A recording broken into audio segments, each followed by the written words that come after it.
Hey guys, I'm Bassmaster Elite Series Pro Pat Schlopper with BassResource.com. Today I want to talk about offshore structure fishing in the summertime. And it's something that I really like to do. I've spent a lot of time kind of perfecting a few different things to make it for me to be a lot more efficient when I'm doing that. And the biggest thing before I even get into the baits and techniques and all that is learning how to locate the different types of structure that the fish will use. And a big key is spending time behind your electronics and really getting out there, side imaging, down imaging, looking for likely places that those fish will be. And every lake's a little bit different. It could be rock, it could be a hard spot within a weed bed, it could be an isolated stump, it could be a brush pile. Anything like that in the summer is what those fish will generally gravitate to. So it's not necessarily as easy as going down the bank and just casting at things you can visually see with your eyes. You got to find it with your electronics before you even make a cast. So what I'll do is, if I know where those fish spawn, or I think I know where those fish spawn, I'll kind of start working my way out from the mouth of the cove or creek arm, whatever it is, and I'll start to look for structure between where that area is towards, say, the river channel or the main basin of the lake. Long tapering points, big flats, maybe it's an isolated hump out in the middle. That's the type of areas that those fish like to migrate to and live in the summer, generally deeper water. So when I go out, and let's say I go out and I find a nice rock pile, that I want to take a cast at, the first bait that I'm going to pick up 99% of the time is going to be some sort of deep diving crankbait. This happens to be a Rapala DT6. In that Rapala lineup, they go anywhere from a DT4 all the way to a DT20. So depending upon the depth is what, which one you will pick up. And I like a crankbait because I can make a long cast, I can cover that area real effectively, and I can pick off any active fish. And a lot of times, if there's a group of fish there, you'll catch some on a crankbait. So I'll go through there, catch what I can catch on that, maybe try different colors, couple different colors, couple different types of crankbaits to see which one they're biting better. For the setup on a crankbait, it varies a lot depending upon which one you're throwing. This particular rod is a St. Croix Mojo Big Cranker. This is really good for, a DT10, DT14, maybe a Strike King 5XD, kind of that mid-size crankbait. You could throw 6 on it, would be all right, but more like a DT10 or DT14. I'll throw 12 to 14 pound Sunline FC Sniper, a 6.3 to a 7.1 gear ratio reel, depending upon, how big the crankbait is. If it's a real big crankbait, I like to go a little lower gear ratio. But that's what I'm gonna start with, as a crankbait. So once I go through there, I get a few on a crankbait, or maybe I don't get any on a crankbait, but I feel like there still should be fish there, then I'll pick up something and I'll drag it. A lot of times I'll go to a Magnum trick worm. Or straight tail worm. This is a big bite 8-inch finesse worm. I've got it on a 1/2 ounce big bite head.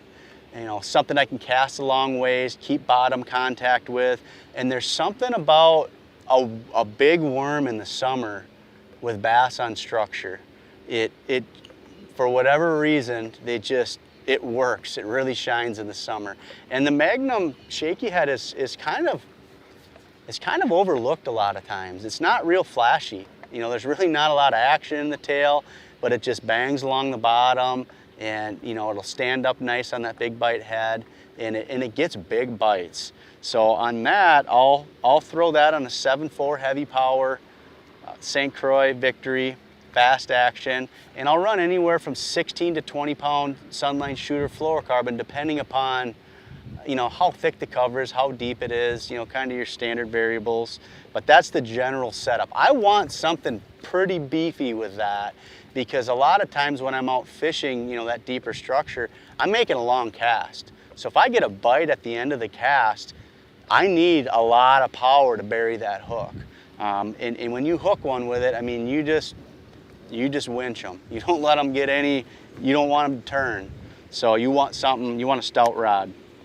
So kind of interchangeable with that Magnum shaky worm is just going to be, you know, your ribbon tail. So this is a Big Bite B2. You know, it's a plum color, kind of a, you know, a staple. And I'll throw that on. Actually, it's the same rod, but it's a Legend Extreme. So 7.4 heavy power, fast action. This I'll usually run 18 or 20 pound Sunline shooter fluorocarbon. And if I'm around brush, I prefer to throw this around, you know, if it's a brush pile offshore, I prefer to throw the Texas rig more than the Magnum shaky. I just think it comes through a little bit better. And the other key thing is don't peg your sinker. You know, I think it's become real commonplace for people to just peg their sinker no matter what.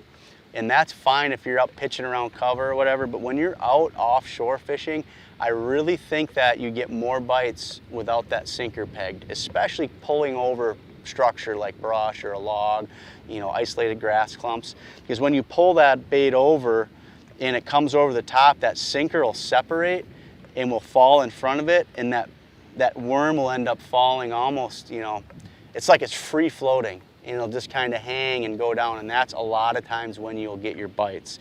So once again, kind of interchangeable with that Magnum shaky head, but just I'll always have a 10-inch ribbon tail out and a Magnum shaky head and just kind of interchange those things. The next thing that I'll throw, that's absolutely, you know, it's one of my favorites, is a Carolina rig.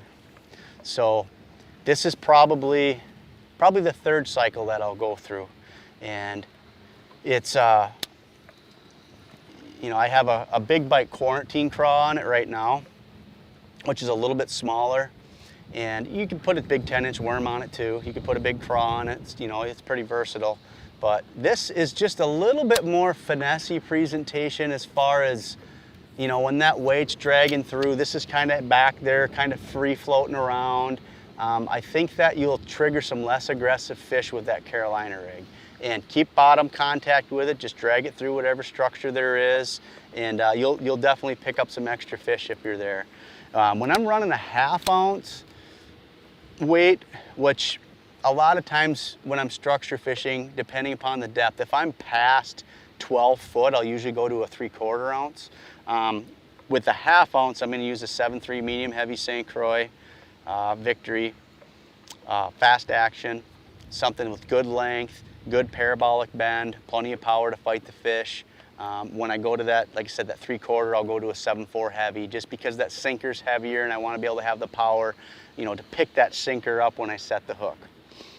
So once I get through all those baits, and this is where I think a lot of people, especially people new to structure fishing, where they'll kind of, all right, I've caught them all. I've gone through those baits, there's nothing left.